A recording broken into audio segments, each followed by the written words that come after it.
I have a pretty loud voice. I have 3 kids of my own, and I had 2 boys, and so my voice got really strong. But I want to first bring you greetings from Eagle Ridge Church of God in Midland, and we have a Beaverton campus as well. Our congregation sends their love and prayers to you. They're at Sanford Park today having a picnic. Well, they're doing worship service first, and then they'll have a picnic afterwards. It's our time to get together. The 2 campuses come together as one unit. And I think about you folks having a fellowship once a month.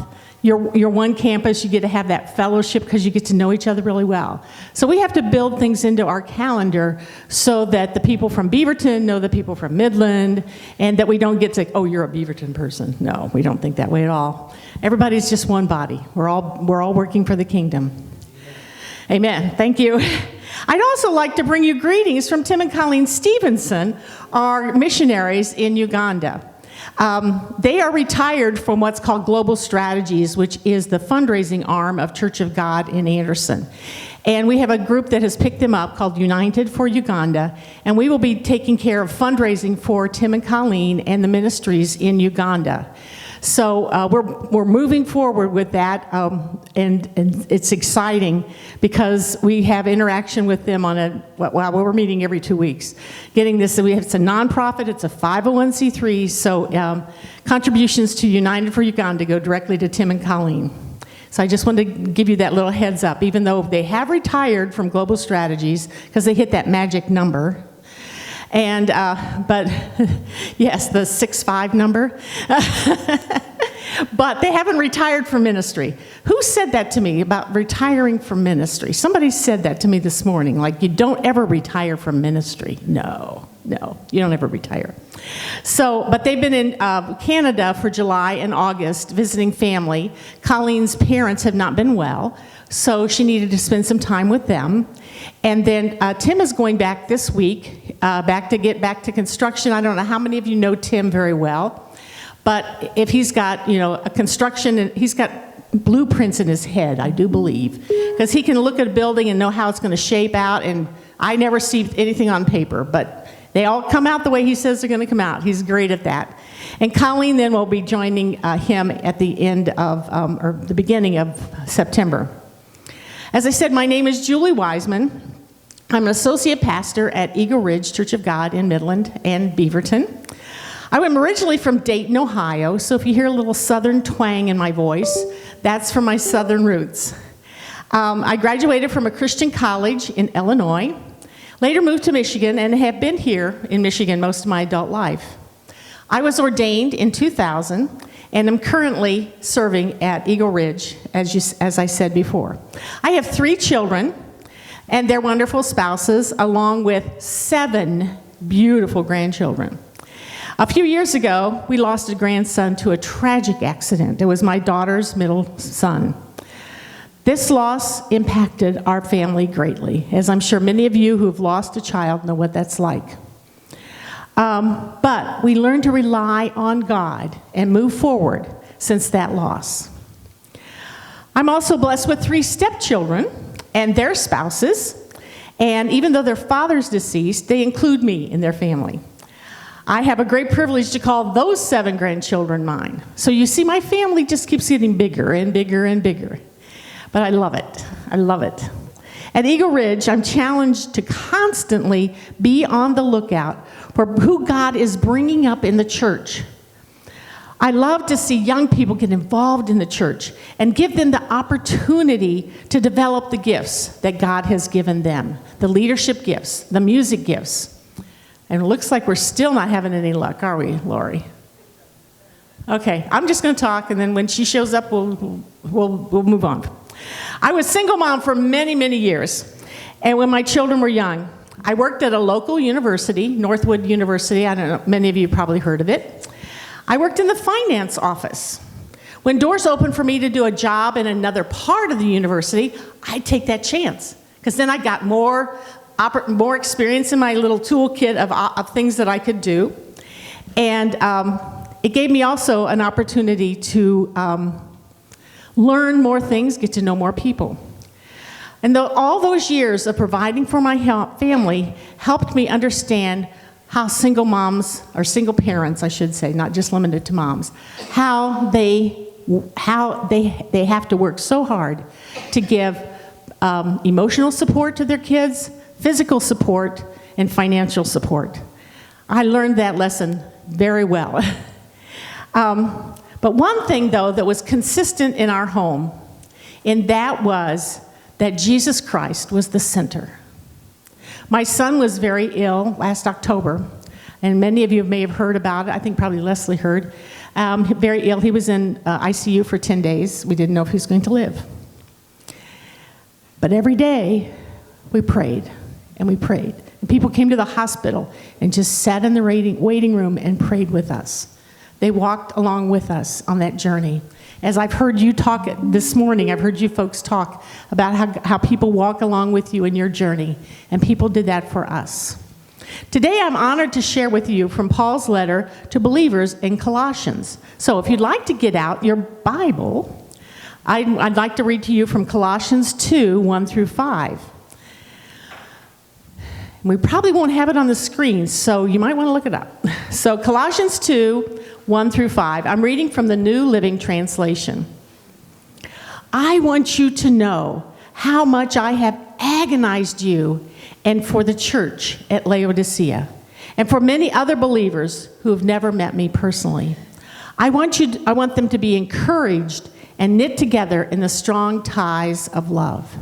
I want them to have complete confidence that they understand God's mysterious plan, which is Christ himself. In him lie hidden all the treasures of wisdom and knowledge. I'm telling you this so that no one will deceive you with well-crafted arguments.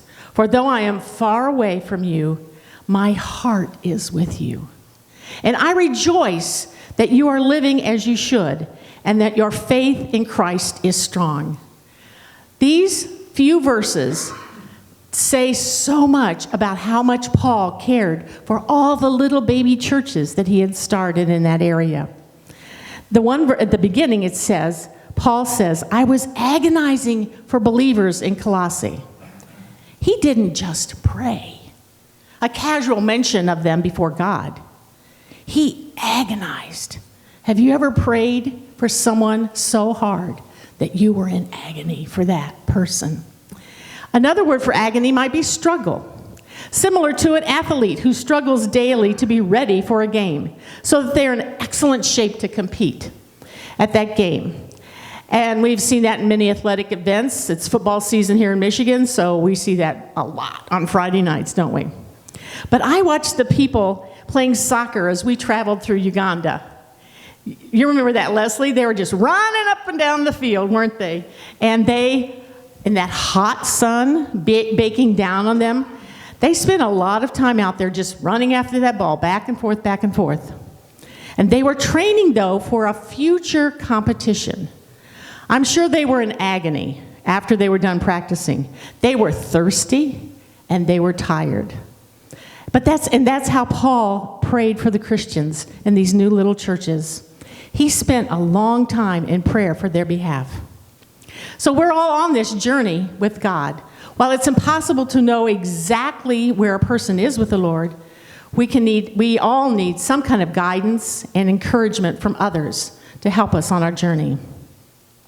Paul makes reference to this as we read in verse 2. Paul wanted to be an encourager. And it sounds like you folks here want to encourage each other. I see that in your faces. I hear that in your laughter and in your discussions. He was a busy writer. He was during house arrest. He was secured by a rope to his jailer. So I'm going to show you this.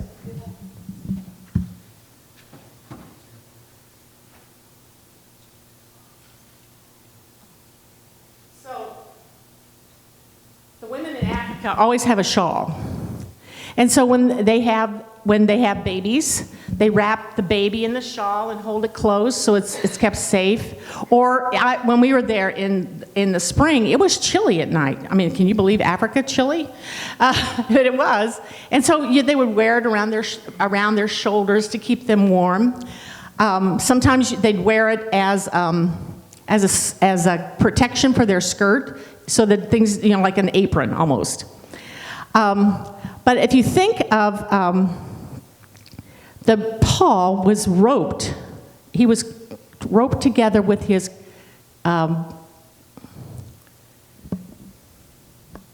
Roman guard. So it'd be like this shawl, if I took Josie up here and wrapped her around it, and we had to go everywhere together 24/7. That's like, nobody wants to do that. You don't want to be tied down to someone. But Paul took that and made something out of it. He didn't just sit around and say, oh, I'm roped to this guy. What am I going to do? Too bad he didn't have his cell phone. He could, search up his email, that kind of thing. No, he took that time to pray for the people that he had been in contact with, and he wrote them letters day and night so that he could keep in contact with them. So he wanted to make his encouragement special. Paul's goal was that mutual support would flow into confidence, and that God knows that we all need this vital and personal impact through life. Excuse me. Lori, are we? You can't make it go to anything else? Right, I was trying to just wait to see if it would do it. Okay. So this is the second part of it. So maybe I'll just jump to that. Can you? Let's jump to that. I'll jump to that present, those slides. So this is the picture of the folks that went with us this last trip in 2023. I was honored to be part of this team that ministered to the people of Uganda in February and March of 2023. And the reason I mentioned Paul, we lost it. Okay. Yeah, it must be something to do with easy worship? Okay. Can you pull it off the toolbar? The slides? Okay. All right. It is out of our control. And some of you who've gone on trips or gone to foreign countries, you realize that sometimes things happen that are out of your control, and you just have to live with it and go on with what you have to continue on doing. It might not be in our control, but God's. Thank you. Thank you for that. We're going to try. Josie has a hand flicker, and we think there might be. Oh, maybe if I did that? It might be what's the problem. Yeah, but I'm not, I can't. Give it to her to try, or do you want it? We'll just let her try it once it gets back. Is it on? Yes, It's it's on. The only option we have. If Lori can get the screen or the picture. Yeah. I'll let the masters work at that. When we got ready to leave on our trip, so you saw the picture of the people. I'll introduce those. Ted and Cindy Wodrowski were part of the team. They were standing over here on the left. And they share their time between the Beaverton campus and the Midland campus. Deb Yates, who is the director of the Beaverton campus. Click. Do I click to the projector? Just on your own, just, you don't have to point. I don't have to point it? Clicking is not working. It's clicking here, but not there. I'm sorry. Oh, so it's a connect between the projector and the computer. Okay, I can tell you who these people are. Okay, Ted and Cindy. Oh, they're on the left. Then Deb is in the middle, and she's our director of the Beaverton campus. And then Jen Coleman is there with a safari hat. She is trip planner extraordinaire. If you ever get stuck in a foreign country, call Jen. She'll get you out of it. We got stuck in Brussels? Or we got stuck somewhere. I can't remember where it was. And she got us to Uganda. We went to Doha or someplace like that. It's kind of strange when you're in a foreign country in the middle of the night and you don't know what you're going to do. And then the other young lady is Fran Dean. She was on loan to us from East Canton Church of God in East Canton, Ohio. And she loves kids. She's got kid crafts and kid stories and kid everything in her brain all the time. And so she's really great at helping with ministry with kids.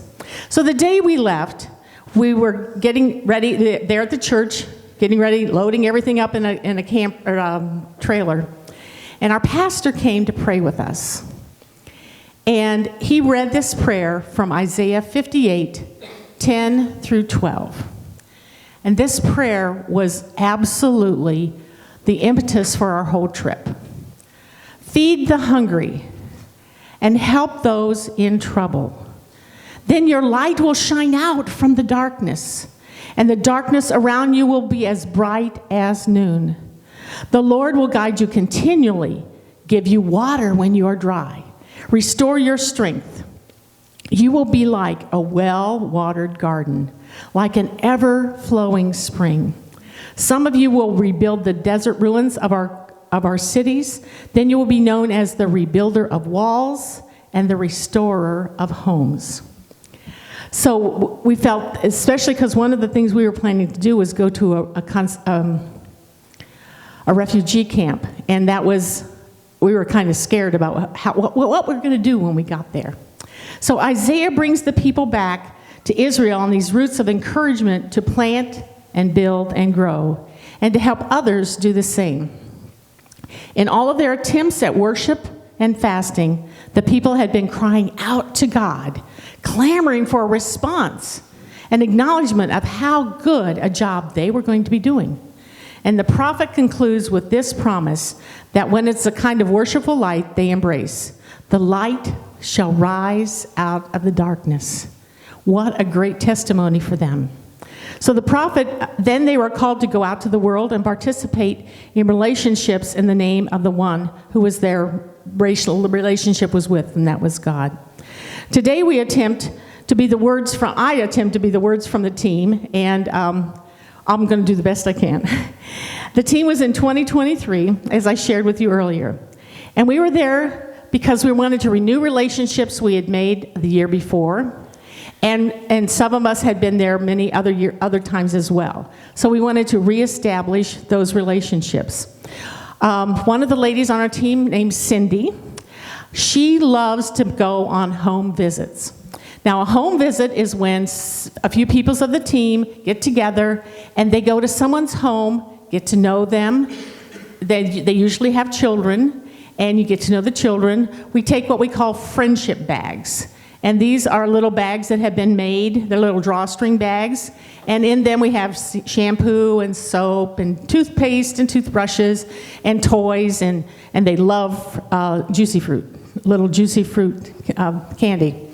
So we would go to their homes. And when she was there, she met a lady named Jemima. And she was supporting her family because her mother had died from AIDS. And so she and her father were trying to hold their family together. So she wanted to go to school to learn hairdressing. So one of the things that our church has been doing in the last 2 visits is working at the vocational school called the Hope in Matungo. And it's just like a 10-minute drive from Tim and Colleen's. Now, any of you who've been to Uganda know that nothing is a 10-minute drive. And nothing is straight. And there's always a bouncy road somewhere. But this one really is a 10-minute drive from Tim and Colleen's. And it's a vocational training school, which is a great benefit to this group of people in this area, because some people just can't afford to go to school because school is not provided like it is in the United States. So these vocational schools give these young people a chance to learn a skill so that they can go out and have a job, support their families, and contribute to their homes. So they're great. So Jemima wanted to be a hairdresser. So Cindy gave the director of the school, Shem, we call him Shem Sunday, and the money so that she could go to school. It's an 18-month training. So within 18 months, she's going to be able to be out in the world, so to speak, in that area, and earning a living for her family. Then she also met a young lady named Maria, and she was living at her house as well. And Maria wanted to do tailoring. How many of you, I shouldn't say this is not a woman-only thing. How many of you like to sew? Yes. When I was young, my mother taught me how to sew. When my children were young, I made their clothes. I did sewing. These people, I mean, they want to learn how to sew, but they don't have a sewing machine. My mother gave me her mother's sewing machine, but they have to have a treadle sewing machine. Have any of you ever operated a treadle sewing machine? Oh, yay! We have several people. Yay! The treadle, man, it keeps your feet moving, doesn't it?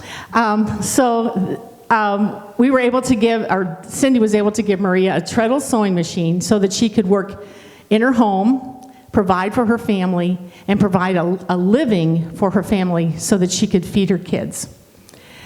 Then also, Cindy loves to cook. So all these great attributes that God gives us here, we're able to take them to another country and use them there to help those people and to encourage them and to move them forward in their faith. And so David was the chef at the training center, and he was training people how to cook and how to cook for large groups so that they could get jobs in a hotel or get jobs working for wealthy people. Because Kampala is the center of Uganda, and there are a lot of international folks that have big homes, and they need chefs in their homes. So he was teaching people how to cook, and was quite the good cook. It was he flavored things quite well, and it was enjoyable having him as our chef. And then another thing that we were working on 2 years ago, when Leslie was with us, we raised the roof at Matungo. Do you remember that, Leslie? They took 2 telephone poles and literally raised the roof of a building. And now when we got back, that was a building. The roof was up high, like it was supposed to be, and there was a building around it. And that was exciting to see because we just saw the roof raised, and I thought, oh, this is never going to work. One EF2 tornado, and they'd be done. And but it made it, and they built around it. They were able to build under it and get the water. They had water in the lower level, and they were able to build up around it so that it didn't get water there. And those are Tim's ideas that he has in his head, and he just tells people what to do, and they do it, and they turn out.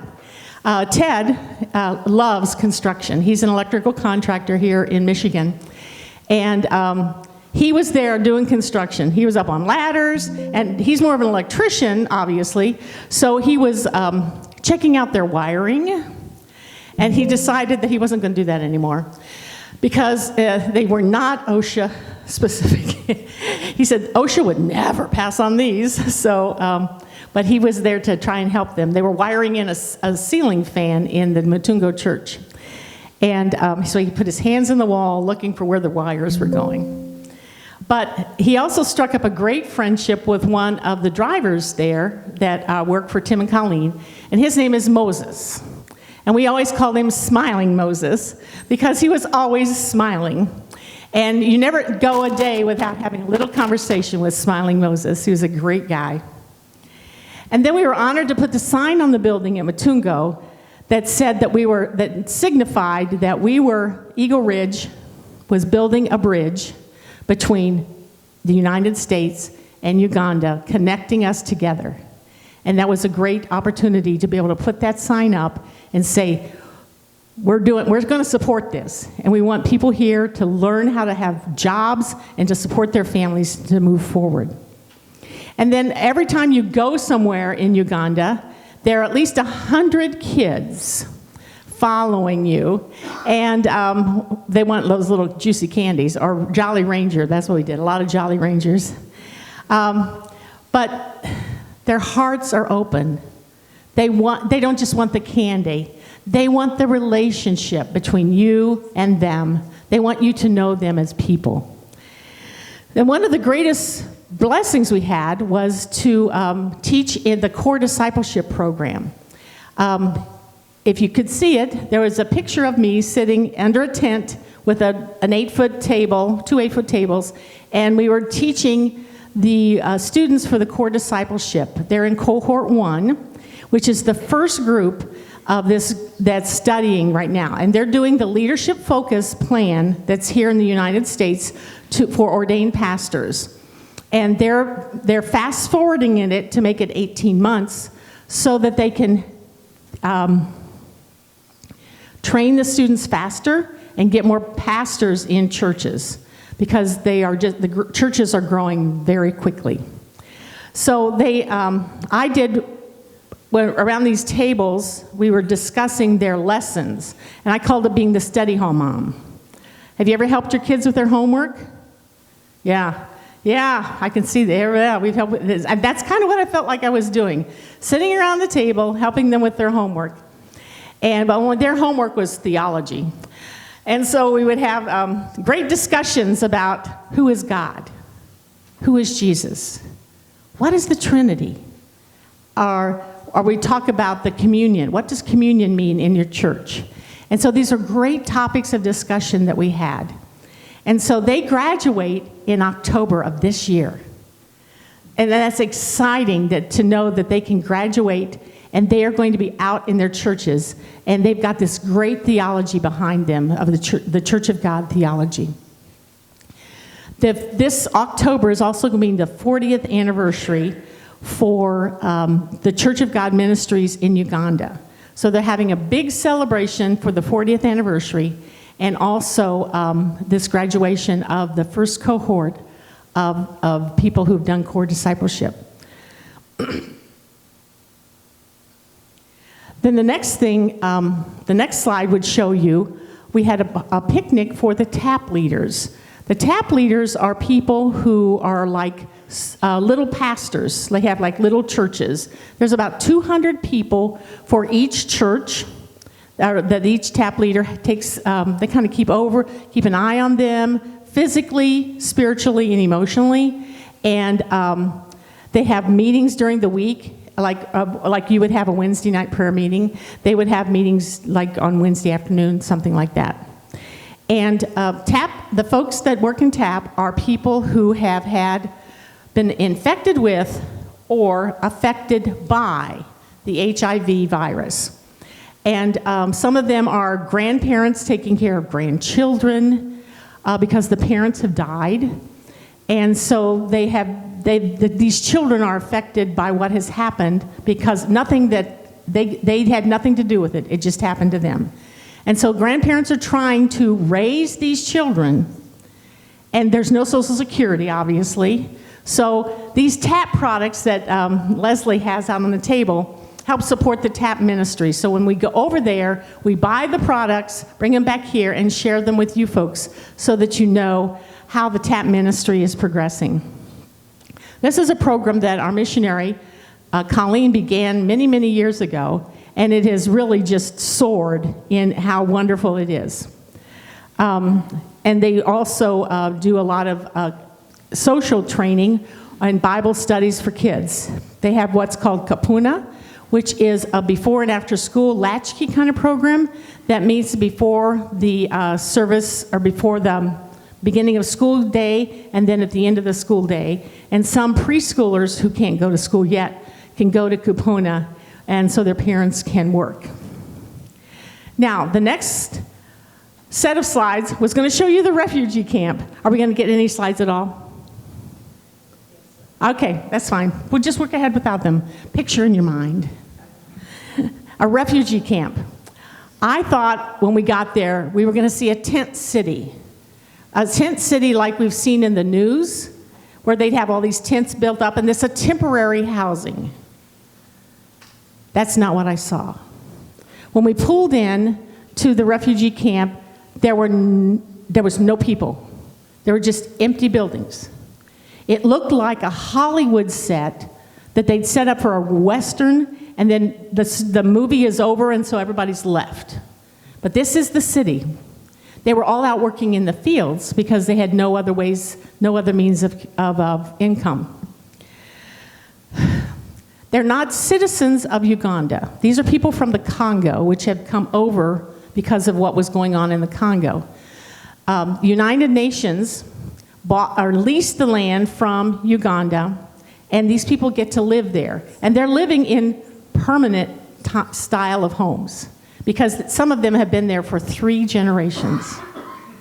So they are just living by the grace of the United States or the United Nations, and Uganda wanting the money that United Nations is giving them for that.